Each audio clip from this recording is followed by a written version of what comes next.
Do you love upcycling, changing things around, having fun in your sewing room, and getting creative? Fantastic. This episode is packed with ideas and fun when it comes to sewing and getting creative. Thanks for joining me today on this week's episode of Workshop Wednesday. In my workshop, I'm Chelsea Bussemeyer, and I actually have this sweater that I'm going to play around with today. So the thing is with this sweater, it's a basic sweatshirt. And I actually bought it in the men's section because the body of this sweater is much longer than most of the sweatshirts that you find in the women's department. And I can't stand having a cold draft coming up my back. I love having my sweaters a little bit longer. So proportionally, this sweater actually suits my personal preference when it comes to the proportions of my sweaters. So I bought this, but it's, like I said, pretty basic, and I want to just dress it up, make it a little bit more dressy, make it a little more girly. It is kind of this deep kind of mauve color, so it's really a unisex color, but I've got some black lace on hand, and I'm also going to add a pocket because I love pockets. You can never have too many pockets, and I need a kangaroo pocket at least for my cell phone, as we all know that girls' pants often don't have big enough pockets to hold your cell phone. So I need that little bit of extra pocket on my sweater so that I have that option when I'm wearing it. So let's move on over to the table and I'll show you how I'm going to do that, as well as add some lace detail to the sleeve is what I'm thinking. Here we have the sweater and here we have the lace, and in this light you can see the design of the lace shining through much better with this particular lace pattern. And you may be wondering why I have a whole roll of this lace, but let's just use the excuse that, well, I sew garments for a living, so sometimes you need to purchase the whole roll of things and have it in your stash. But when it comes to putting a pocket on this particular sweater, a general rule for just sizing and placement is to divide into thirds or use odd numbers if you have like a row of buttons or adding details that way. So I'm just going to measure the actual distance here, and then we're going to use just a 2/3 of the actual front and just decide how high to do the pocket that way. So here we have it cut out. It's going to get a little bit smaller by the time I finished off the edges. But the good part about this lace is it doesn't fray or unravel at all. So I simply just have to fold it in once and stitch it down so it won't get too thick or heavy around the seams. Now, the next thing I want to do is I actually want to add a little bit of lace here to the sleeve as well. And I'm toying with the idea of actually cutting out some little patches or shapes and then just inserting the lace that way so that it has the skin just underneath the lace, so that we have a little bit more of that contrast to the lining and the lace, just to make the lace pop a little bit more. Let's get this pocket attached. So before I can actually add it to the sweater, I'm just going to finish off this edge here where my hand goes into the pocket, and I'm just going to fold it over one time just with a narrow seam allowance, maybe like 1/4 of an inch. I'm going to stitch over it, but because this lace is actually a pretty delicate fabric for creating a kangaroo pocket, I'm going to finish it off with a little bit of extra stability after I stitch it down. I just want to make sure that my pocket is not going to like stretch out or rip. It is really sitting quite nice actually, but I'm going to just still add this little bit of ribbon. Now, if you've followed me for any length of time, you know I like to add a little bit of ribbon as stabilizer to a lot of different things, and in this case I'm using the ribbon because it looks nice.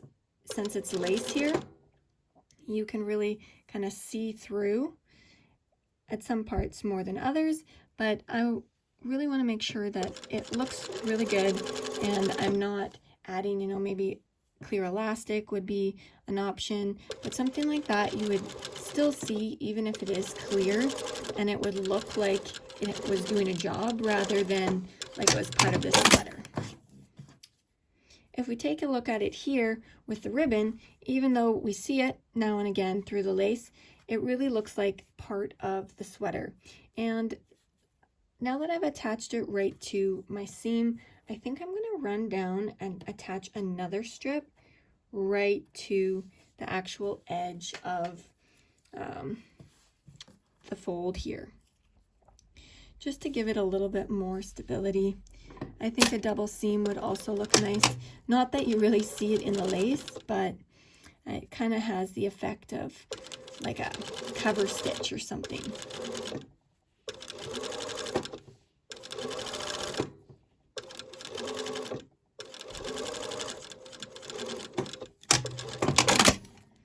There we go. Yeah, I'm liking that. It really adds some structure and stability. Okay, I'm going to do the same thing to the other side.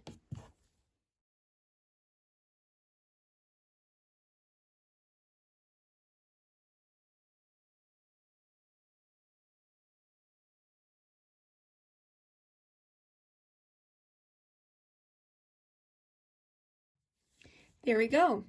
Because I did cut my kangaroo pocket opening here in a bit of a curve, we've got a little bit of that convex concave edge happening in that the outer edge is a little bit shorter.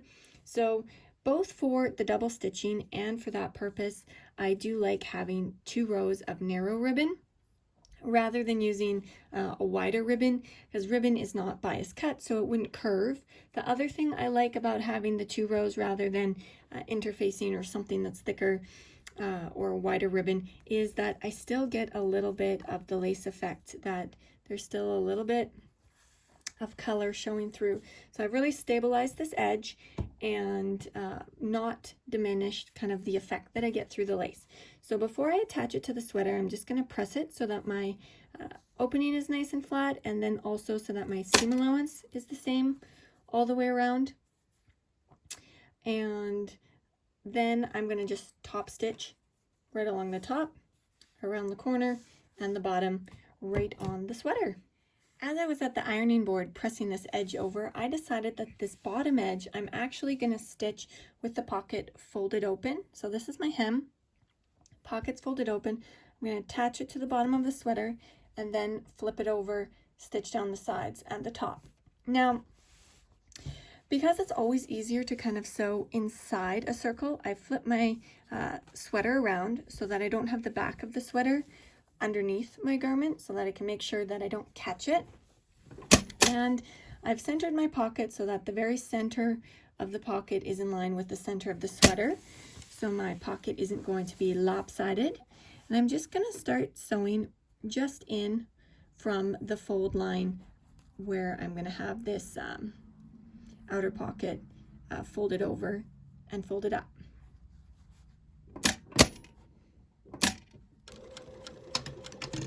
I might actually top stitch it again from the outside, but we'll see. This bottom edge will definitely have the most amount of strain when anything is in the pocket. So I think I actually will just stitch it now twice, so that if I don't want the look of the top stitch, I can be sure that it is secured to my sweater well. And again, I'm just going to stop right before the fold line of how I'm going to finish the edge. And then we're just going to slide back and stitch over that one more time.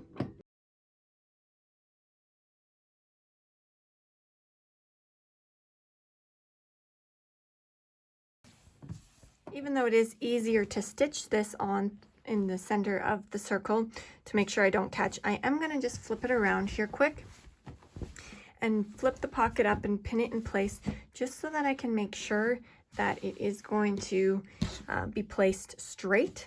I don't want a lopsided pocket. So here we go. I'm going to fold in these corners.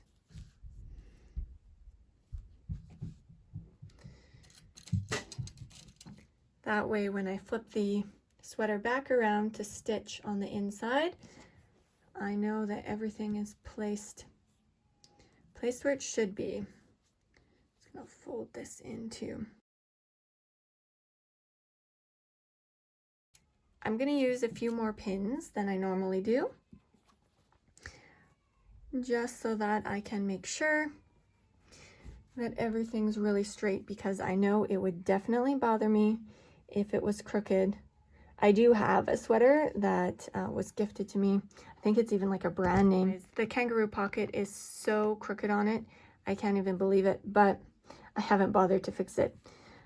Although I know if I had a sweater with a crooked pocket that I sewed on, I definitely could not handle that. So I'm just going to be really precise with my pins to make sure that I avoid that scenario altogether. Okay, this is looking nice. I love it. Well, the one thing I was also thinking though, and I'll have to use this on another sweater, I guess, is it would have been really cute to do kind of like a gather right here. It would add a little bit of volume to the pocket. So I wouldn't want to do too much since it's placed right on the tummy, but just gathering those sides in a little bit would be a really cute decorative pocket. The pattern shape would actually have to be cut in a bit of a curve, because if we gathered it up, it would be a little bit of a longer distance over, and we wouldn't want to have our pocket kind of curved down on the edge, since the edge wouldn't really reach to the middle. So depending on how many gathers you did, it would depend on how much of a curve and where that curve needed to be placed so that you had enough length for your edges to come in. But that would be another idea for another day. So that being said, throwing more ideas and possibilities at you, I'm just going to fold this over and pin it down.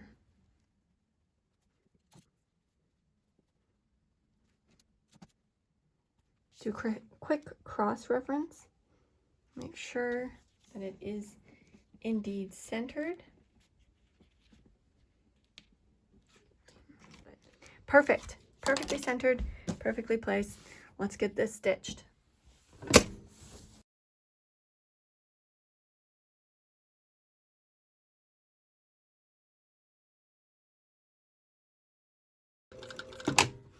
I just spontaneously decided to back stitch a little bit and create a little bit of a reinforced triangle right at the top, just since there will be a lot of tug on the edge of this pocket as well.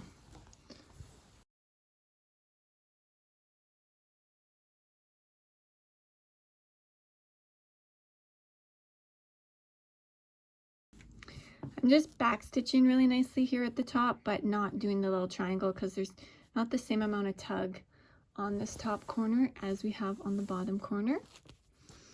So I think I'll start off with just that first little edge, catching my lace. I'm gonna just go around in a little triangle here and then keep going down.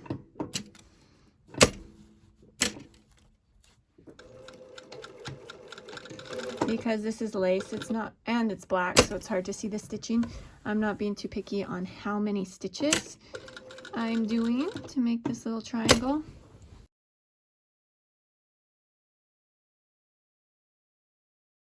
That should just give it a little bit more reinforcement and stability. Just gonna tuck this seam allowance underneath.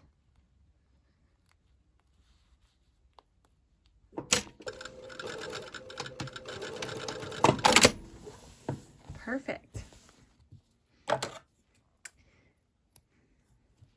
Here we go. Here's our finished kangaroo pocket. I think I might have to give my sweater a little bit of a steam or a pressing. It's been in my pile of things to do for way too long, so it's all wrinkly. But now that I'm finished with the pocket, I'm quite enjoying it actually, let's move on to the sleeve. After some considerable deliberation, this is what I've got. I've got a double, so two pieces symmetrically cut out. So they're exactly the same right and left, so I don't need to pay attention as to what side wraps around forwards or around to the back on the sleeve. And I've done it in a little bit of a length shape. So I'm gonna add this right kind of to the top shoulder. So if I look at my sleeve here, I'm thinking I wanna add it fairly close to the top of the sleeve head. So right on the shoulder and then going down the arm. Whenever I'm teaching, creating a pattern, sewing myself, I'm always thinking about which method or which tools, which techniques that I have can I use that will make whatever project I'm working on, kind of the quickest and the easiest. When I'm thinking about, setting this in and cutting out underneath it, I really want to make sure that my sleeve sweater doesn't get wonky, that my placement is good. And since this sweater is completely sewn up, it's going to be quite tight in the sleeve. But the bonus is that I actually have a serger, so that I'm thinking I'm just going to open up this side seam since it's all sewn in one straight line. This is quite typical on sweatshirts, and I just love it for doing adjustments. So I'm just going to open that up. Looking at it, I can see that it's a 4-thread overlock. So I'm just going to go ahead and snip those needle threads so that it will open up really quickly. That's really the trick. If you've ever tried to open up a serged seam and it ended up just getting all tightly bound around your raw edge, that can be super frustrating and take a long time to unpick, especially because there's so much thread wrapping around the edge. But if you just snip and unpick the needle threads, it will go so much faster for you. You will not even believe how easy it can be. Now that the sleeve is opened up, I can really get in and lay this sleeve flat and make sure that my piece is going to be attached really nice and straight down the arm. For production plan or method of how I'm going to attach it, I'm going to just start by marking kind of the very center. So I have the shoulder point up here, and I'm going to just go off of that shoulder seam. I'm actually seeing that the back sleeve is slightly bigger, so I'm just going to lay it at that shoulder point and then right in half right down at the bottom to find just the top edge. Since my piece has a point to it, I want the point to be right along here. So if I attach it right up towards the sleeve head, it will come to about here. And what my thought is I'm going to lay this sleeve flat. Well, it looks like I should unstitch the side seam a little bit more so I can get in at that. Lay it flat. Make sure that my lace is right side towards the wrong side here. And then I'm just going to stitch right close to the edge all the way around with my regular lock stitch. Once I've done that, I'm going to flip the sleeve around and I'll be able to see my stitching, so I'll know the size. I've also kind of finished it, stabilized the edge already. So instead of cutting it out and then setting this piece in, I'm going to first stitch it on and then cut it out. Now when I cut it out, I'm going to have to be really sure that I don't catch my lace by accident and trim that. But I've stabilized the edge. I know it's not going to stretch out. I know it's exactly the right size for my lace piece. And then after I've removed that section of sweater, right the size of my piece, I'm going to go around the edge again from the top side with my regular household basic sewing machine that I use whenever I'm not using my industrial, and just zigzag stitch with a super narrow, super tight together. So it's just kind of edging it, zigzag stitch to finish it off. So let's see how this actually goes.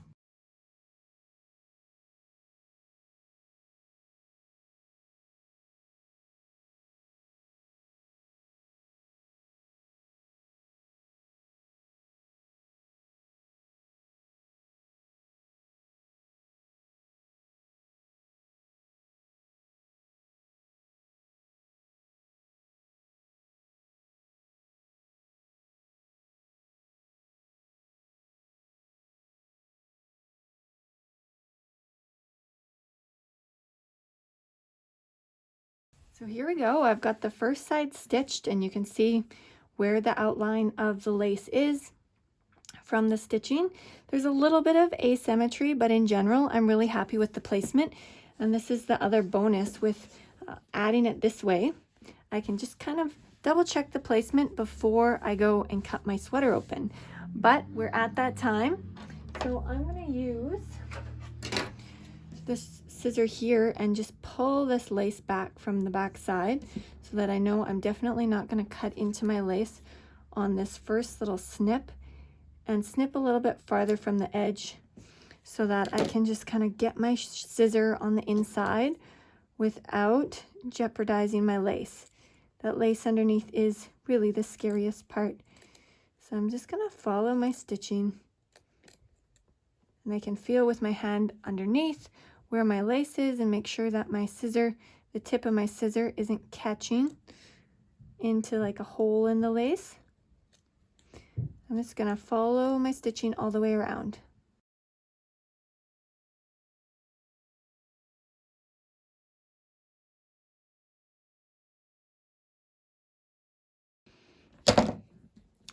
The first view of what it's gonna look like. Ugh, this is exciting and scary at the same time. So I'm gonna just flip it and go the other way a little bit.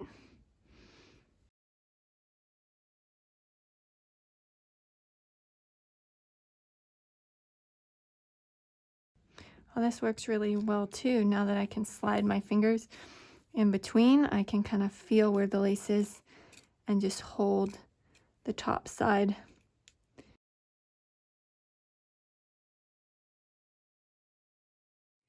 So this is our piece. Woo! Just makes this sweatshirt that much fancier, just like that. I'm gonna head over to my regular machine now and just zigzag around the edge. So I've got my machine set up and threaded. I might run out of bobbin just because I'm going to use so much thread here with the zigzag, and my bobbin, it wasn't full anymore, but there's too much on there to just roll a new bobbin in the same color. So I'm going to keep an eye out for that. But I've got my stitch length set to pretty short. I just have it on a 2, and the density of my zigzag right flat together, so similar to that of a buttonhole, not quite that dense. I'm hoping I don't need to go quite that dense since this material doesn't really fray or ravel, but I do want to have kind of a nice clean finished edge to it. So let's give this a go and see how it looks.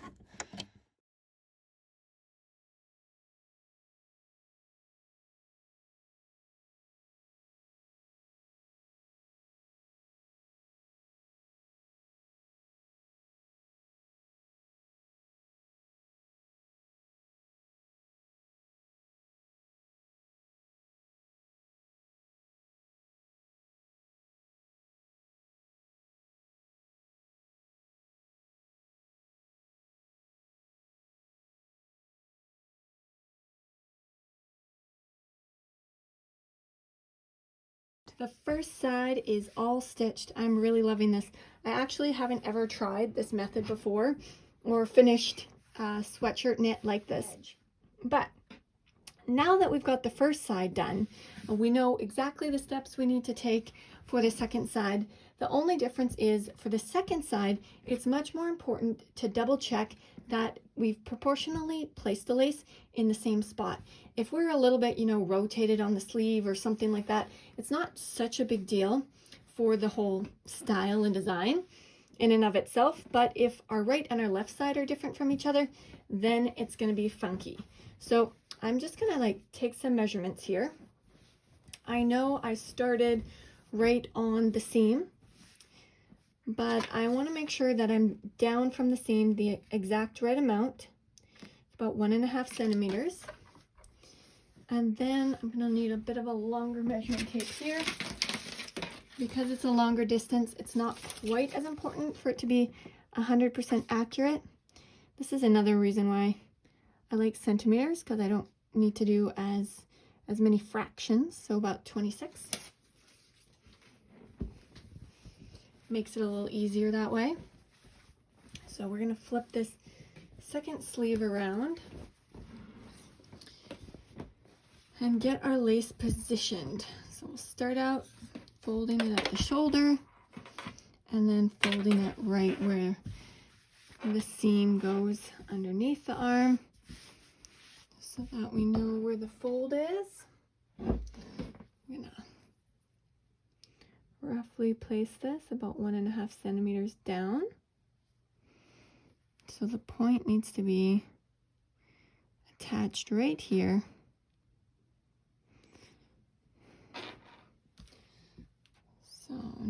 have that measurement. I'm just going to cross-reference how far it is down to the cuff. Yeah, that looks good.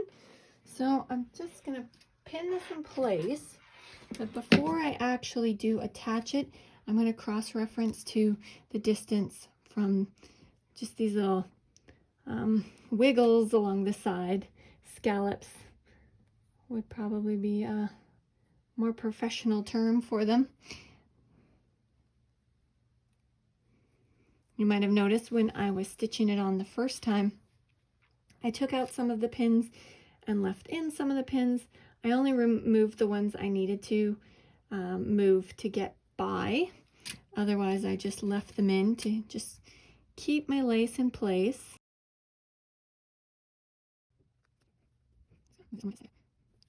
Okay, so this is the front of the sleeve. So I'm just going to cross-reference from this middle edge, 14.5.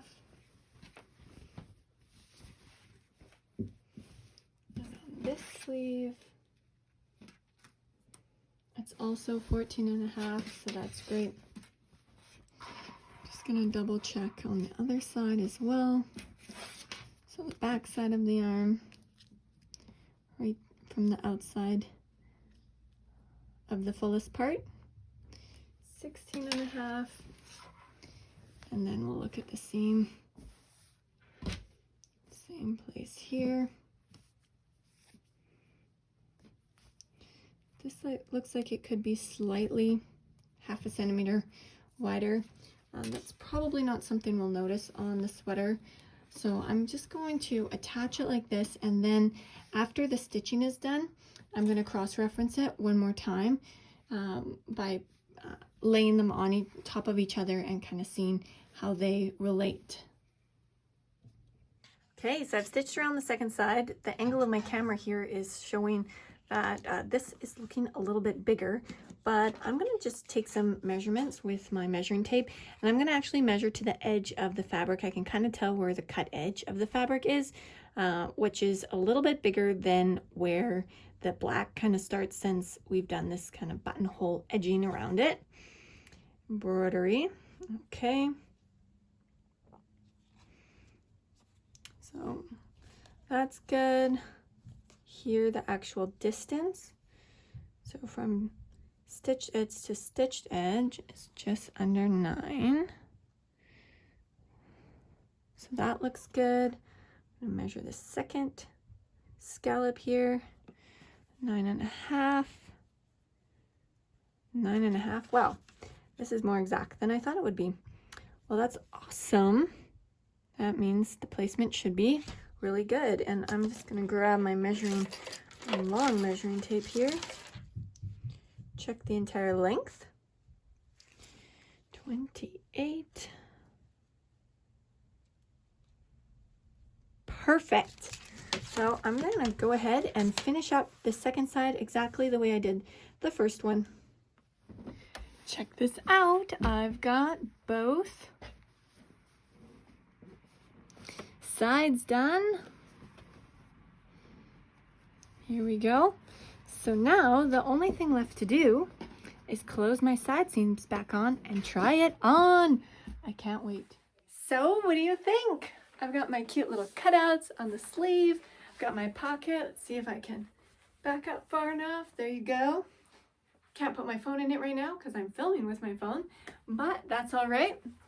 I'm really loving it. The only drawback I can see to having this is it might get a little breezy, but if I do find that it's too much of a draft, I think I'll just back it with some nude kind of t-shirt jersey that I have in my stash, and then it will have the exact same effect, just not be see-through. But I'm gonna give it a go like this and see how I like it actually in use. And I'm excited. I finally get to wear this sweater. That brings us to the end of this week's episode. I do hope you enjoyed. As always, be sure to join my Facebook group if you're not already part of it, as you can ask me questions there, stay more closely connected with my community, and definitely sign up for my emails, because I do send out little special things to my email list now and again, and you will be the first to know when I have a class coming up or something good like that. So until then, take care and happy sewing.